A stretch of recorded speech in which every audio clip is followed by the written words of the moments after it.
अस्सलाम वालेकुम। दुनिया व्लॉग के साथ मैं हूं अंजुम फारूक। पाकिस्तान में इंसानी हकूक़ की खिलाफ वर्जियाँ हो रही हैं। पीटीआई चेयरमैन का बयानिया इसराइल की ज़ुबान पर आ गया। अलकादर ट्रस्ट केस के अंदर पीटीआई चेयरमैन के ख़िलाफ़ कौन सी बड़ी शख्सियत है जो वादा माफ गवाह बनने जा रही है, और वफाकी हुकूमत को जाते जाते इंतखाबी इस्लाहात का ख्याल कैसे आ गया। ये वो मौज़ूआत हैं जिनके ऊपर आज आपसे बात करनी है। हुआ कुछ यूँ कि स्विट्ज़रलैंड के शहर जनेवा के अंदर अक़वाम मुत्तहिदा की कौंसल बराए इंसानी हकूक़ का इजलास जारी था, जहाँ पाकिस्तान ने एक रिपोर्ट पेश की इंसानी हकूक़ के हवाले से। पूरी दुनिया ने उसके ऊपर जो है ना उसको मुतफ़िक़ा तौर पर मंजूर कर लिया, मगर इसराइल ने इतराज़ उठा दिया। इसराइल ने कहा कि पाकिस्तान के अंदर इंसानी हकूक़ की खिलाफ वर्जियाँ हो रही हैं, वहाँ पे जबरी गुमशुदगियाँ हैं, तशद्दुद है, और पुरअमन एहतजाज के ऊपर जो है ना लाठी चार्ज हो रहा है, तो इसलिए ये सूरत हाल बड़ी गंभीर है। पाकिस्तान के दफ्तर ख़ारजा ने इसके ऊपर सख्त रद्द-ए-अमल दिया है। उन्होंने कहा कि फ़लस्तीनियों के ऊपर जुल्म ढाने वाला इसराइल पाकिस्तान को भाषण ना दे, वो अपने घर को ठीक करे।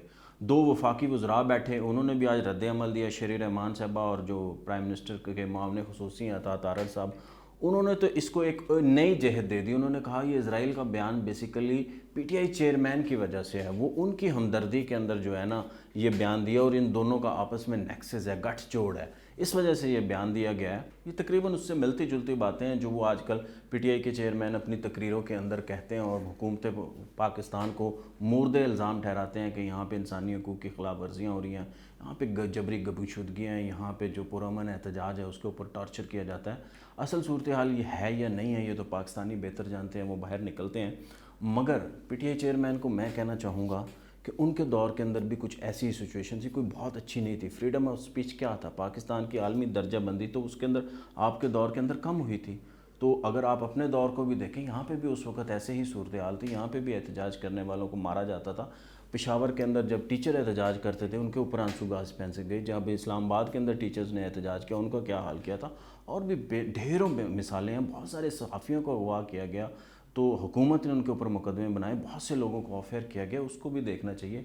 और रही बात इसराइल करता है, इसराइल ये बातें कैसे कर सकता है। इंसानी हकूक़ की बात करें जो तकरीबन 5 दिहाइयों से एक जो है ना एक दूसरे मुल्क के ऊपर गासिब है, जहाँ पे वो आए दिन हर साल तकरीबन जंग मुसल्लत करता है, वहाँ लोगों के ऊपर रॉकेट लॉन्चर मारता है, वहाँ पे फायरिंग करता है, शेलिंग करता है, और लोगों की ज़िंदगी है वहाँ पे फ़लस्तीनियों की उसने अजीरन की हुई है। सिर्फ ये नहीं, 1987 से इस वक्त तक तकरीबन 14,000 फ़लस्तीनियों को शहीद किया गया है। 2022 के अंदर 204 लोगों को शहीद किया गया, और 2023 के अंदर अब तक जो पहले ये 7 माह हैं इसके अंदर 112 लोगों को शहीद किया गया, नाहक मारा गया। उनको घरों से उठा उठा के मारा गया, गली में काम पे जाते हुए लोगों को मारा गया, नाहक मारा गया। इसका ये जो इसराइल को नज़र नहीं आता, ये चेहरा नज़र नहीं आता। अक़वाम मुत्तहिदा की रिपोर्ट है कि इसराइल के अंदर इस वक्त भी 800 लोगों को जबरी तौर पे उठाया गया, और उनके ऊपर कोई मुकदमे नहीं है, और उनको उठा के कहाँ रखा हुआ है, उनके साथ क्या सलूक किया जा गया है, ये किसी को कुछ पता नहीं। एमनेस्टी इंटरनेशनल की ताज़ा रिपोर्ट है कि इसराइल के नीचे जो इलाके हैं उसके अंदर बोलने की आज़ादी नहीं है, फ्रीडम एक्सप्रेशन नहीं है, आज़ादी इज़हार राय नहीं है। तो अगर इन सारी तंजीमों को, अक़वाम मुत्तहिदा को, एमनेस्टी इंटरनेशनल को और बाकी तंजीमों को भी अगर कोई जवाब इसराइल दे सके तो वो दे। ठीक है, पाकिस्तान के जो हालात हैं वो पाकिस्तानी बेहतर जानते हैं कि वो हालात क्या हैं, वो यहाँ के पॉलिटिकल हालात हैं, उसको कोई ज़रूरत नहीं है पाकिस्तान के सियासी मामलात के अंदर दखल अंदाज़ी करने की, उसको अपना मुल्क देखना चाहिए। दूसरा, राना सनाउल्लाह साहब ने जो वज़ीर दाखिला है, उन्होंने एक बड़ी अहम शख्सियत का नाम लिया है। उन्होंने हमारे ही program on the front with Kamran Shahid के अंदर गुफ्तगू करते हुए कहा है कि जो अलकादर ट्रस्ट है ना, उसके अंदर जो पीटीआई के चेयरमैन जो साबिक़ वज़ीर आज़म हैं, उन्होंने और उनकी बेगम ने जिस प्रॉपर्टी टाइकॉन के साथ 190 मिलियन पाउंड का जो मामला था वो किया था, वही प्रॉपर्टी टाइकॉन जो है ना उनके ख़िलाफ़ गवाही देने के लिए तैयार हैं, और उनको वो गवाही देनी चाहिए। राना सनाउल्लाह ने बड़ा कैटेगोरिकली कहा है। उन्होंने कहा कि मेरी भी उनसे बात हुई थी, तो उन्होंने कहा था कि पीटीआई की गवर्नमेंट ने उनके साथ ये ज़बरदस्ती की थी, और ये मामला, और वो किसी भी वक्त पाकिस्तान आके उनके ख़िलाफ़ गवाही दे सकते हैं। तो ये बड़ी एक डिफरेंट सिचुएशन होगी जब अलकादर ट्रस्ट के अंदर इतनी बड़ी गवाही आएगी कि वही शख्सियत आके बताएगी कि ये मामला कैसे हुआ था और उनसे तहाइफ कैसे लिए गए। जब ये गवाही आएगी तो पीटीआई के चेयरमैन की मुश्किलात दो चंद होंगी, उनको इसका जवाब देना पड़ेगा। तीसरा मामला ये है कि हुकूमत ने जाते जाते इंतखाबी इस्लाहात करने का फ़ैसला किया। अयाज सादब के ज़ेर निगरानी एक कमेटी थी, उसने 73 इस्लाहात हैं जो 2017 का इलेक्शन एक्ट है उसके अंदर करने की सिफारशात दी हैं।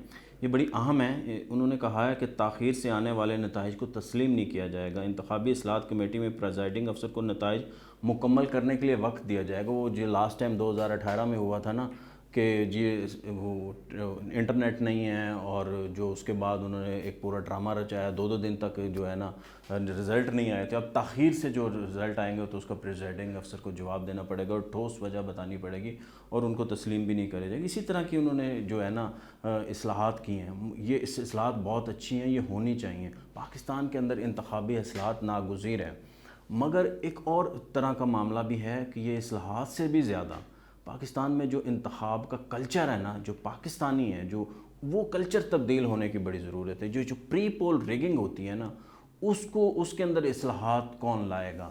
جو پارٹیوں کو توڑا جاتا ہے، اس کا راستہ کیسے روکے گا؟ جو امیدوار بدلوائے جاتے ہیں اور نئی پارٹیاں بنوائی جاتی ہیں الیکشن سے پہلے، اس کو کیسے ٹھیک کیا جائے گا؟ یہ دیکھنا بہت ضروری ہے۔ بہت سارے امیدوار ہیں جو بالکل اینڈ کے اوپر جا کے پارٹی کا ٹکٹ واپس کر دیتے ہیں۔ 2018 کے اندر راجن پور کے اندر نون لیگ کے پورے امیدوار جو ہیں نا وہ بیٹھ گئے تھے اور انہوں نے ٹکٹ واپس کر دیا تھا اور وہ جیپ کے نشان کے اوپر الیکشن لڑے تھے۔ یہ بات ٹھیک نہیں ہے۔ اور جو ذات برادری کے اوپر ووٹ دیا جاتا ہے، امیدوار بھلے کوئی ہو، قاتل ہو، اس کے اوپر کرپشن کے الزامات ہوں، قتل کے الزامات ہوں، مگر ہماری برادری کا ہے تو ہم ووٹ اسی کو دیں گے، یا وہ دوسری برادری کا ہے تو اس کو ووٹ نہیں دیں گے بھلے وہ کتنا ہی اچھا آدمی ہے۔ تو یہ رجحان بھی ختم ہونا چاہیے، اور ووٹ خریدے جاتے ہیں۔ ہمارے ہاں جو ووٹنگ کا کلچر ہے نا وہ افسوسناک ہے۔ وہاں پہ ووٹ خریدے جاتے ہیں، موٹر سائیکلیں دی جاتی ہیں، پر ووٹ پیسے بانٹے جاتے ہیں، اس کی ویڈیوز آتی ہیں، الیکشن کمیشن کے پاس جاتی ہیں، مگر الیکشن کمیشن کچھ نہیں کرتا۔ الیکشن کمیشن کو ان چیزوں کے اوپر بھی دیکھنا چاہیے۔ الیکشن کمیشن کرے کیا؟ الیکشن کمیشن میں تو خود اصلاحات کی ضرورت ہے۔ الیکشن کمیشن جو ہے وہ اتنا اس کو امپاور کرنے کی ضرورت ہے، سیاسی اثر و رسوخ سے نکالنے کی ضرورت ہے۔ ہمارے ہاں تو کیونکہ ان کے اپوائنٹمنٹ جو پولیٹیکل ہوتی ہیں، پولیٹیکل لوگ کرتے ہیں، پرائم منسٹر کرتے ہیں، تو اس کے بعد ظاہر ہے وہ انڈر پریشر رہتے ہیں۔ اور دوسرا جو فائنینشیل انڈیپینڈنس ہے نا وہ بہت ضروری ہے، مالیاتی آزادی جسے کہتے ہیں۔ اگر وہ نہیں ہوگی تو اس وقت تک امپاور نہیں ہوگا الیکشن کمیشن۔ الیکشن کمیشن کو اگر آپ کو امپاور کرنا ہے تو انہیں فنڈز دینے پڑیں گے، ان کے اندر اصلاحات لانی پڑیں گے، ان سیاسی دباؤ سے نکالنا پڑے گا، پھر پاکستان کے اندر الیکشن بہتر ہو سکے۔ پاکستان کے اندر جو پولنگ ڈے والے دن جو ہے نا دھاندلی ہوتی ہے، وہ تو میرے خیال میں تقریباً 20% یا 30% ہوتی ہے۔ اصل دھاندلی تو پری پول ہوتی ہے، وہ الیکشن سے پہلے ہو جاتی ہے۔ اس کا راستہ کیسے روکے گا، اس کے اوپر بھی گورنمنٹ کو سوچنا ہے اور سب کو مل بیٹھنا ہے۔ اور اگر یہ اصلاحات ہو رہی ہیں تو پی ٹی آئی سے بھی سفارشات ضرور لینی چاہیے، تاکہ وہ بھی الیکشن میں آئیں تو ان کو بھی کوئی اعتراض نہ ہو۔ مجھے دیجیے اجازت، اللہ حافظ۔